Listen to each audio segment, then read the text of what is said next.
नमस्कार दोस्तों, स्वागत है आपका द न्यूज लॉन्चर के इस यूट्यूब मंच पर। दोस्तों, राहुल गांधी भी पटना पहुंच रहे हैं।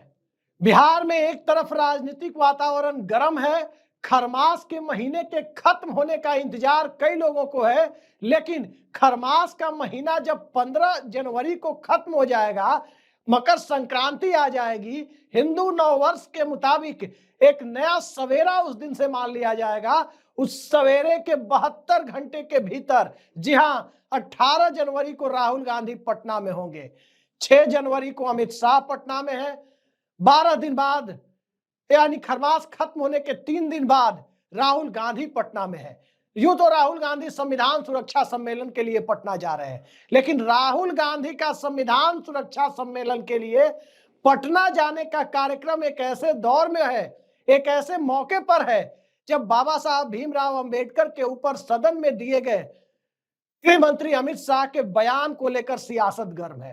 सियासत इस रूप में गर्म है जिसमें बिहार के मुख्यमंत्री नीतीश कुमार भी अपनी राजनीति को लेकर असमंजस में दिखाई दे रहे हैं, अपने गठबंधन के पार्टनर को लेकर असमंजस में दिखाई दे रहे हैं। और राहुल गांधी और कांग्रेस पार्टी, जिनकी कथित भूमिका को कांग्रेस पार्टी के इंडिया नेतृत्व वाले इंडिया गठबंधन से नीतीश कुमार के अलग होने के रूप में दिखाया जा रहा था, अब वही राहुल गांधी संविधान सुरक्षा सम्मेलन, वो संविधान जिस संविधान का निर्माण बाबा साहब भीमराव अंबेडकर के मार्गदर्शन में हुआ, संविधान निर्माता जिन्हें कहा जाता है, जब उनके बनाए हुए संविधान की सुरक्षा के लिए सम्मेलन करने राहुल गांधी पटना जा रहे हो, तो याद रखिए परिस्थितियां उस दिन तक यदि नीतीश कुमार बने रहे एनडीए गठबंधन में तो और ज्यादा दुष्कर हो सकती है।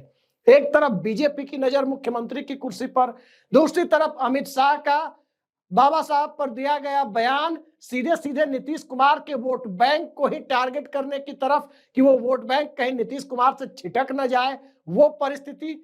तीसरी तरफ नीतीश कुमार की पार्टी के अंदर कहीं ना कहीं पुराने रवैये के तहत खेल खेलने की कोशिश, और चौथी तरफ इंडिया गठबंधन की तरफ से बेसब्री से हो रहा इंतजार। लेकिन किसका?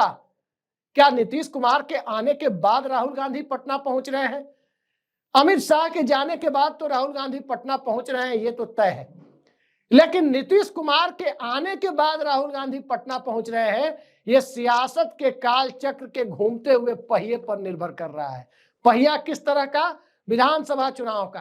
पहिया किस तरह का? घूमता हुआ पहिया सामाजिक समीकरणों का। और पहिया इस देश की सियासत के अंदर जो परिस्थितियां विद्यमान है, उसमें कई राज्यों में यूं तो राहुल गांधी ने संविधान सुरक्षा सम्मेलन किए, लेकिन उस सुरक्षा सम्मेलन के दायरे में यदि कोई वेन्यू, यदि कोई सुरक्षा सम्मेलन स्थल चंद्रबाबू नायडू और नीतीश कुमार के राज्य में अवस्थित होता है, तो तय मानिए कि सियासत का चाल चरित्र और चेहरा बिना पढ़े हुए राहुल गांधी वहां नहीं जा रहे हैं।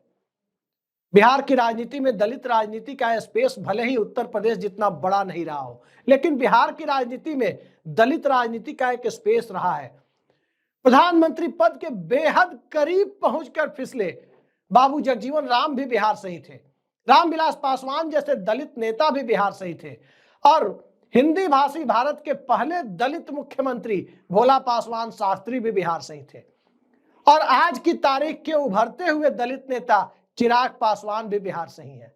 तो एक तरफ संविधान सुरक्षा सम्मेलन कहीं ना कहीं यूं तो समाज के सभी वर्गों को निशाने पर ले रहा है, टारगेट करके किया गया कार्यक्रम है, लेकिन दलित वर्ग सीधे सीधे नीतीश कुमार और भारतीय जनता पार्टी के संबंधों की बुनियाद को राहुल गांधी के सम्मेलन की कसौटी पर कसता हुआ दिखाई दे सकता है।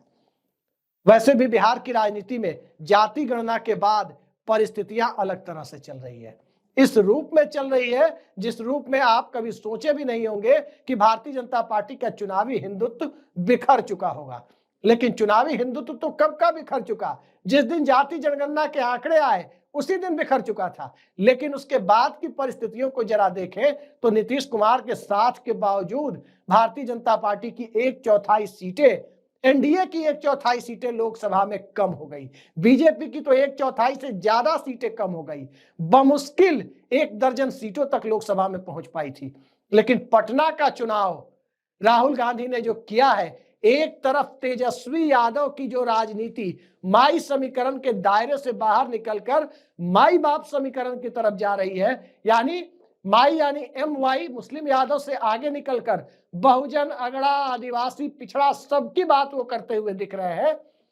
तो इस समीकरण के दायरे को परखते हुए और बिहार में छात्रों का, खासकर BPSC छात्रों का और उसके साथ साथ डोमिसाइल के मुद्दे को लेकर जिस प्रकार से नौजवानों का मुद्दा बेहद गर्म हुआ जा रहा है, उस परिस्थिति में नीतीश कुमार तो घिर ही रहे हैं, भारतीय जनता पार्टी बहुत बुरी तरह घिर रही है। और उस घिरते हुए दौर में कांग्रेस पार्टी को री एनर्जाइज करना, इंडिया गठबंधन को री एनर्जाइज करना, यानी फिर से पुनर्जीवन देने की कोशिश करना, ये शुरुआत बिहार से ही हो सकती थी। क्योंकि इंडिया गठबंधन को डेंट कहां लगा, सिर मुड़ाते ही ओले पड़े वाली स्थिति इंडिया गठबंधन के साथ लोकसभा चुनाव के ठीक पहले कहां खड़ी हुई, जहां इंडिया गठबंधन की बुनियाद पड़ी थी, यानी पटना में।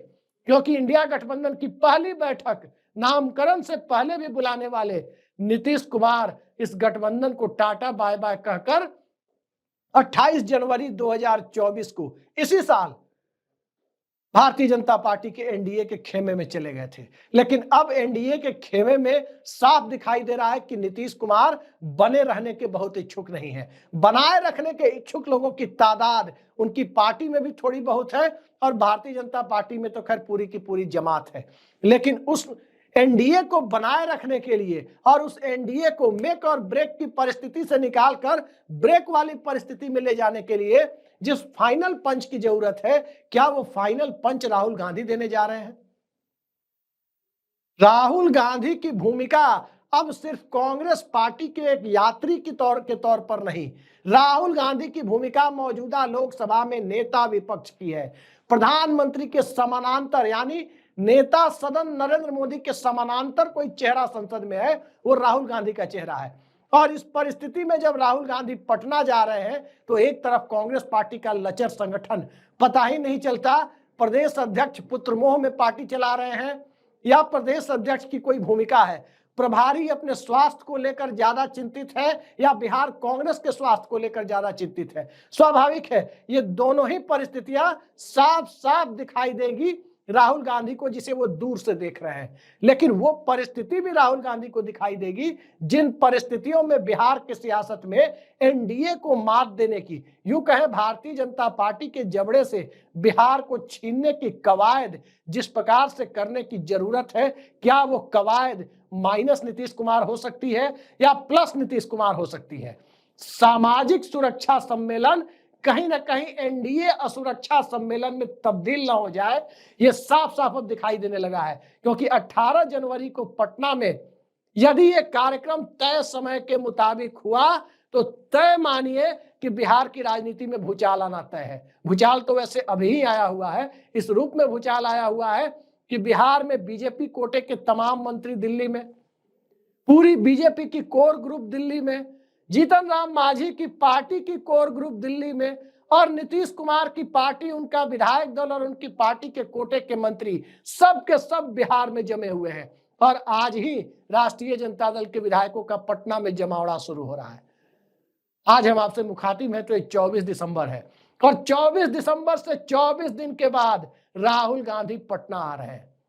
रांची में तेजस्वी यादव से उनकी मुलाकात नहीं हो पाई थी, एक ही होटल में रुके होने के बावजूद नहीं हो पाई थी। लेकिन अब पटना में संविधान सुरक्षा सम्मेलन के बहाने जो बिसात बिछेगी, उस बिसात में तेजस्वी यादव ही नहीं, उस बिसात में नीतीश कुमार की सियासत की भूमिका भी तय होनी है। क्योंकि लकीर खींचने की जिम्मेदारी मत भूलिए, राहुल गांधी अगर अपनी तरफ से कर रहे हैं तो उस लकीर से सबसे ज्यादा सियासी नुकसान नीतीश कुमार को होना है। जाति गणना के मुद्दे के चैंपियन नीतीश कुमार रहे, लेकिन वो मुद्दा लेकर कौन उड़ गया? राहुल गांधी। रणनीतिक चूक किससे हुई? नीतीश कुमार से हुई, इंडिया अलायंस छोड़कर हुई। तो क्या आगे बाबा साहब का मुद्दा, उसे भी राहुल गांधी नीतीश कुमार के वोट बैंक के क्षरण के रूप में इस्तेमाल करेंगे और नीतीश कुमार ये होने देंगे? होने नहीं देने का एकमात्र रास्ता हमें आपको सबको पता है, तो नीतीश कुमार को स्वाभाविक रूप से पता होगा। और वो रास्ता एक गठबंधन के साथ जुदाई का और दूसरे गठबंधन के साथ मेल मिलाप का है।